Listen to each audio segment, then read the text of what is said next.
Salut à tous et bienvenue dans cette nouvelle vidéo dans laquelle on va parler de fatigue, on va parler d'effort, bref, on va parler des choses qui fâchent. Alors pourquoi je vous dis ça? Tout simplement parce que récemment j'ai sorti une nouvelle vidéo sur le fait de lire, le fait d'améliorer sa compréhension écrite, sur le fait d'acquérir du vocabulaire plus avancé, c'est ce sur quoi on est en train de travailler en ce moment pendant ces semaines-là. Et je vous ai fait passer un questionnaire auquel vous avez été nombreux à répondre, et je vous en remercie d'ailleurs. Vous pouvez toujours y répondre, il y a un lien dans la description. S'il est toujours d'actualité, vous pourrez me faire part de vos difficultés.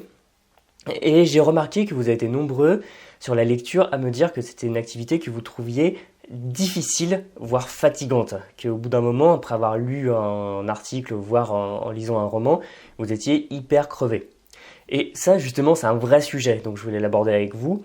Parce que quelle que soit l'activité autour d'une langue que vous allez faire, si elle est au-dessus de votre niveau actuel, ça va forcément vous fatiguer. Par exemple, vous allez parler avec un locuteur natif, vous allez chercher vos mots, vous allez réfléchir, vous allez faire le puzzle pour essayer de faire en sorte que vos phrases aient un sens, vous allez tendre l'oreille pour écouter, et ça va vous crever. Enfin, généralement, moi, quand je fais une conversation avec un locuteur natif et que je m'efforce vraiment de réutiliser du vocabulaire, de faire des phrases avancées pour m'exercer, à la fin, je suis lessivé, hein, ça je vous le dis. Pareil pour la lecture. Lire un long article à la fin, si on a cherché dans le dictionnaire, si on a réfléchi, si on a essayé de comprendre comment marchaient des phrases alambiquées, pareil, on finit sur les rotules. Voilà, c'est pareil pour l'écriture, c'est pareil pour l'écoute, etc. Donc, vous aurez sans doute remarqué qu'en faisant pas mal d'activités d'apprentissage d'une langue, à la fin, on est fatigué.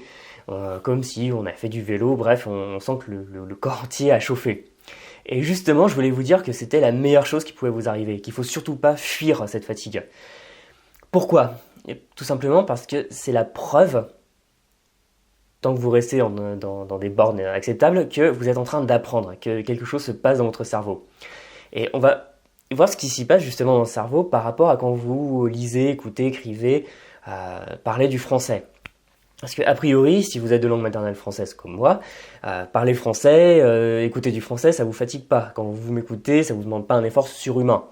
Alors que si vous écoutez la même vidéo, enfin une vidéo sur un même sujet en allemand, en italien ou en japonais, ça va forcément vous fatiguer plus. Pourquoi? Encore une fois, il s'agit des connexions neuronales, parce que le cerveau, c'est un ensemble de neurones reliés les uns aux autres avec des milliards de connexions. Et que va-t-il se passer? Quand vous écoutez du français, quand vous êtes face à du français, en fait, vos connexions neuronales sont mûres, c'est-à-dire que vous avez un réseau de neurones qui vous permet de faire à l'économie, qui fait que vous allez faire ça très efficacement d'un point de vue de la consommation d'énergie. A l'inverse, quand vous le faites dans une langue que vous maîtrisez peu, dans laquelle vous débutez, eh bien, que vous allez demander beaucoup plus d'énergie parce que les connexions neuronales ne seront pas faites. Et donc, pour traiter l'information, le cerveau va avoir besoin de faire beaucoup d'opérations. Donc, quand vous allez lire un nouvel alphabet, par exemple pour la lecture, il va falloir décoder l'alphabet, il va falloir décoder l'écriture, puis comprendre les mots, puis essayer de s'en souvenir, puis assembler ces mots pour vous demander quel est le sens de la phrase, ensuite vous demander quel est le contexte si ça marche bien. Bref, vous allez faire un certain travail, votre cerveau va chauffer, et donc il va consommer plus de glucose, parce que le cerveau, en fait, il faut savoir qu'il consomme énormément par rapport au reste du corps d'oxygène et de glucose, c'est pour ça qu'il faut lui apporter sans arrêt de la matière, parce qu'il ne stocke rien. Et donc il va faire une consommation beaucoup plus grande que si c'était sur du français. Alors qu'à l'inverse, en français, vous n'allez pas vous embêter avec tout ça. L'alphabet, vous le lisez sans problème. Les mots, vous les connaissez. Les structures de phrases, vous les connaissez. Donc, comme je l'ai expliqué dans une précédente vidéo, quand on commence à apprendre une langue, on a tendance à utiliser les mots vraiment par mot, faire du mot à mot. Alors que quand on est sur une langue qu'on maîtrise bien, on prend des blocs de mots, comme ça on les traite très rapidement les uns après les autres. C'est pour ça qu'on comprend plus vite, que ce soit à l'écrit, à l'oral, etc. Et là, que va-t-il se passer? Vu que vous allez consommer à la fois de l'oxygène et plus de glucose que d'habitude, votre cerveau va forcément être fatigué. Il va y avoir un moment où il va vous dire « stop, j'arrête là ». Et beaucoup de gens vont vouloir fuir cette sensation de fatigue en se disant « oh là, c'est fatigué, apprendre une langue, ça devrait rester ludique ». Donc oui, apprendre une langue doit rester plaisant, mais attention à la tentation de faire du tout facile. Que tout soit reposant, tout soit extrêmement cotonneux comme ça. C'est pour ça qu'on a tendance souvent à aller facilement vers les méthodes sans effort, sans peine, que sais-je, les applis ludiques façon Duolingo, parce que finalement, elles mettent en avant un apprentissage qui est facile et indolore. Donc encore une fois, je ne vous dis pas de souffrir, hein, bien sûr que non, Mais il faut savoir que cette fatigue, elle est bonne en fait et qu'elle fait partie de votre apprentissage. Donc comme quand vous avez fait une journée où vous êtes allé courir, vous avez fait du vélo, enfin bref, vous avez fait du sport, n'importe lequel, et qu'à la fin vous êtes fatigué, que vous vous sentez détendu, il faut le prendre comme la même chose, comme la même sensation qui doit être réconfortante. Parce que ce qui va se passer, c'est que si vous faites cette activité d'apprentissage de manière répétée, votre cerveau va l'apercevoir comme plus importante que la moyenne. Parce que, encore une fois, le cerveau, il va être modifié avec des stimuli qui sont forts, c'est-à-dire avec de l'émotion, si c'est marrant, si c'est choquant, si c'est impressionnant, plutôt qu'avec du bruit de fond, des choses que vous voyez dans la rue qui ne vous intéressent pas, et par la répétition. Comme on dit, la répétition est la mère de l'apprentissage, et c'est pour ça, encore une fois, que je vous dis d'apprendre une langue tous les jours. Ça, je pense que tout le monde sera d'accord là-dessus, ça marche beaucoup mieux que d'apprendre une fois toutes les 3 semaines. Parce que si le cerveau reçoit ce stimulus de manière répétée, il va le considérer, entre guillemets, comme important.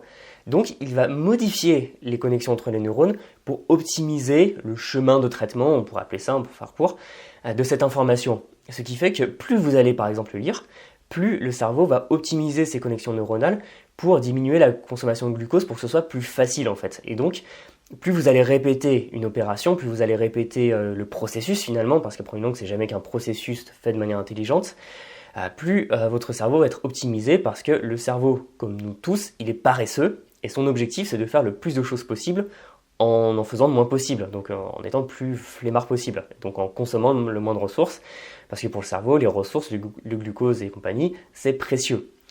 Donc, si vous avez encore du mal à faire des choses que des activités, parler, lire, écrire dans une langue, dites-vous que ce n'est que passager et qu'il ne faut pas avoir peur de faire un peu d'effort. Donc, encore une fois, l'intérêt c'est de faire les choses petit à petit, de manière modeste. Parce que quand on voit des personnes qui parlent très bien une langue, encore une fois, on voit que la partie émergée de l'iceberg. On se dit, waouh, il parle super bien, il arrive à parler comme ça dans l'aéroport super facilement. Il prend un journal, il arrive à le lire, alors que moi, la 3e phrase, je suis mort.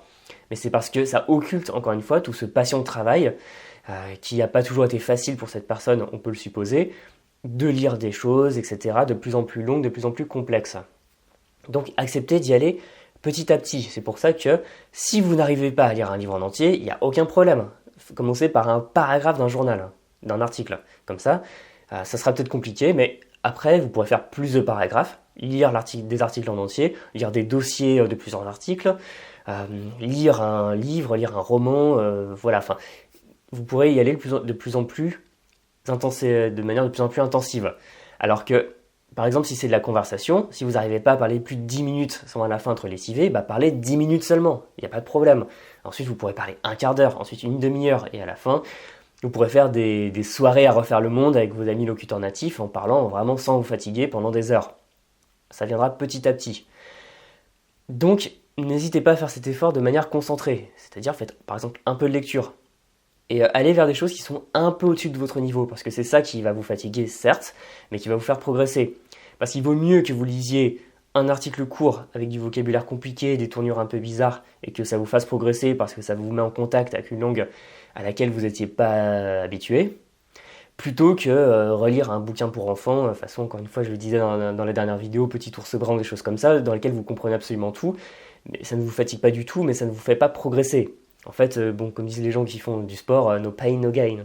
Et c'est la même chose d'ailleurs, parce qu'en sport, quand vous allez solliciter un groupe de muscles, vous allez le fatiguer, voire même un peu l'abîmer, on pourrait dire. Et par ce stimulus régulier, le corps va comprendre qu'il a besoin de mettre plus de force à ce niveau-là, donc il va rajouter de la fibre musculaire, etc.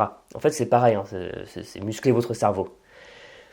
Donc, n'hésitez pas à vous confronter à ça. Et aussi, faites-le de manière intelligente. Encore une fois, jamais de manière forcée, jamais en vous obligeant à faire une activité que vous n'aimez pas, parce que sinon c'est le dégoût, perte de motivation, et c'est l'échec assuré.